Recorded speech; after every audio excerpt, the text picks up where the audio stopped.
Sign किया मेरी रिहाई का 2:35 पे उसी वक्त इन्होंने मेरे गिरफ्तारी के 3 एनपीओ के तहत इन्होंने मेरे गिरफ्तारी के ऑर्डर इशू कर दिए और फिर मुझे इन्होंने गिरफ्तार करके नजरबंद कर दिया।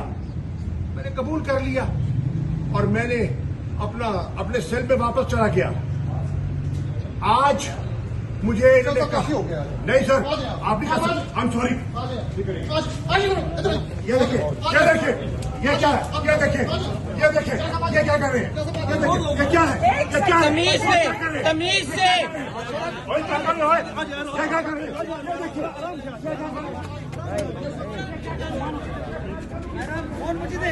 ये तरीका है, ये तरीका है इन पुलिस वालों का।